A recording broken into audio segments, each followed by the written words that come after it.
The impact of the new round of rail strike action beginning today isn't about avoiding travel on 1 or 2 days. When you look at the scale of what is planned, 4 strikes this week, today, tomorrow, Friday and Saturday, cancellations likely on Sunday, trains finishing earlier than usual on Christmas Eve, and another 4 strike days in January. The rail network looks set to be pretty paralysed for the next 4 weeks. We're joined now from a radio car at London's Euston Station by Mick Lynch, who's the head of the RMT union. Good morning. Good morning. What is your reason for rejecting what Unite, one of the other unions involved, called an improved pay offer and accepted yesterday?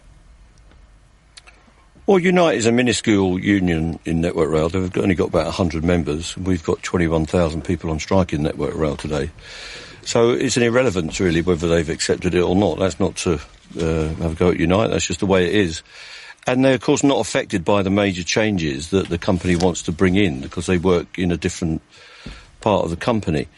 So the changes that the company are seeking to impose cut 50% of the maintenance regime on the railway. They will change our members' work-life balance, so they have to work more nights, more weekends, more consecutive weekends, more nights at weekends. They will change their job descriptions, what it is they have to do. For many of our members, they want to change their contract of employment and the payment basis. There are a whole host of measures that they want to bring in. Except the Network Rail have said unacceptable. Except the Network Rail have said there will be no changes to terms and conditions. There'll be no compulsory redundancies till 2025. And that they're giving your members a 5% pay rise this year and a 4% pay rise next year. Yeah, and that's to cover 3 years. The cumulative retail price index over that time is likely to be around 22 or 23%. So it's less than half of the cost of living during that period. But many of our members are saying to us that we need to sort out these conditions, what the company is calling modernisation and what the government is calling modernisation. But they're saying they're not changing those.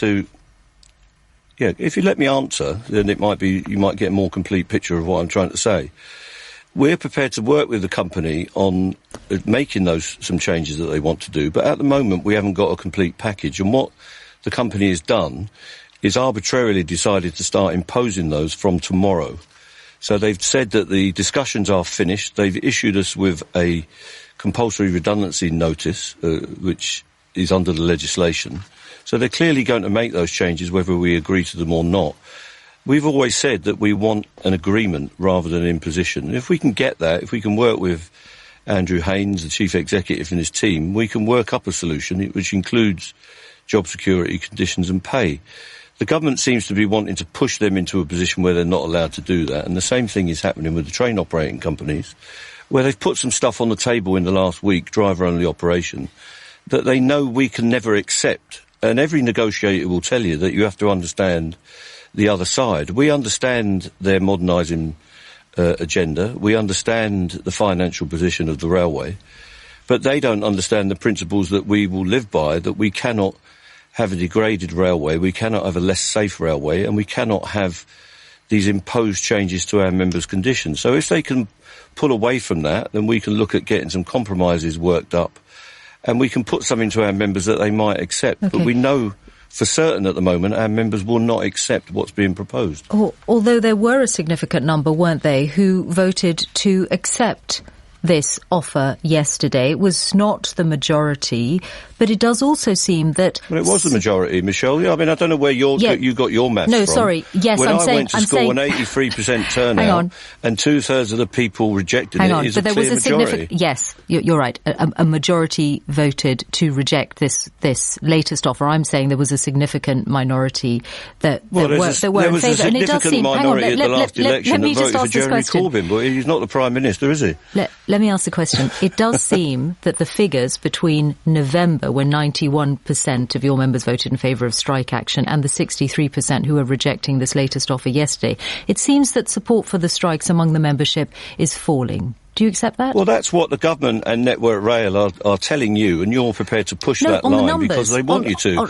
We have a clear on the majority. Numbers, 91% in November, as I said, and it was 63% that rejected this offer yesterday. So what you're saying is, if we don't get 91% in every vote, that's not a clear majority. I don't know. No, I don't know what you mean by majority, Michelle. Okay. I'm asking you. I'm asking you if 63% is not a significant majority I'm on an asking you 83% if support turnout. for the strikes amongst your members is falling. No, it's not. We've got massive picket lines out today. We've taken the railway into virtual shutdown on the levels that we've had going back to June when we first took action. Our members are standing by the call and they're prepared to take action until we get a settlement that they can agree to. And we haven't got that at the moment, and we will continue with our campaign until our members say they're ready to settle.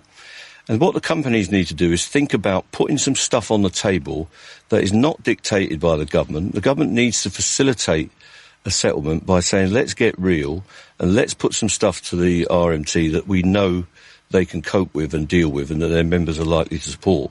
And until they do that, we won't have a settlement. Our members are clearly behind what we're doing and are prepared to take the action that the union is asking them to take.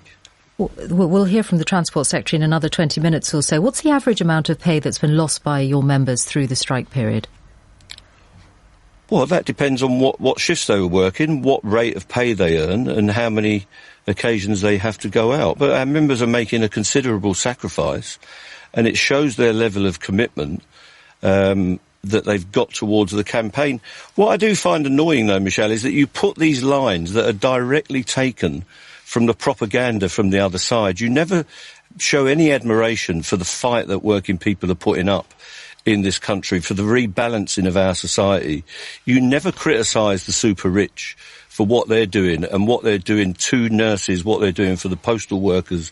And you never seem to take an impartial view on the way that this society is balanced at the moment and the complete lack of distribution of wealth in our society. You always just seem to punt out anything that you receive from the employers and from the government, and that's what I'm hearing directly through the filter of the BBC this morning.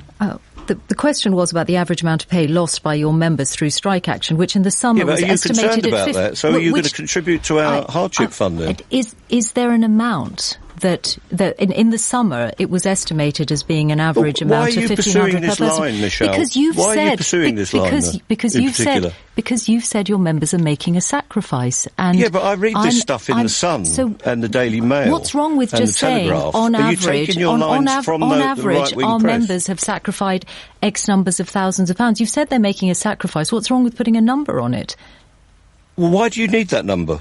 Because I'm interested in the level of sacrifice. Well, why aren't you interested in what Network Rail and the government are doing to working people acrost this country, impoverish them every day? What's wrong with you actually putting a number on the sacrifice that you say your members are making?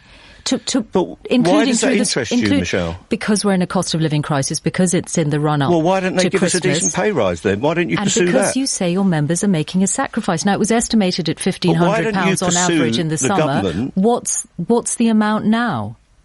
Well, why are you pursuing an editorial line that I could read in The Sun or the Daily Mail or any of the right-wing press in this country, and you're not pursuing the fact that working people, millions of them, are being impoverished and some of them made destitute by the attitude of this government and by their employers? I find this a shocking stance that the BBC will take. You're just parroting the most right-wing stuff that you can get hold of on behalf of the establishment. And it's about time you showed some partiality towards your listeners and to working class people in this country who are being screwed to the floor by the attitudes and policies of this government. They're called questions. Rather than Mick Lynch the from right-wing the press. RMT Union. Thank you. 2 minutes to 8 to the weather and Matt Taylor. Thank you very much, Justin. Very good morning. Very cold out there once again. We saw temperatures overnight down to around minus 17 in parts of Aberdeenshire. Scotland will see the best of the sunshine today, although there will be a few fog patches in the short term.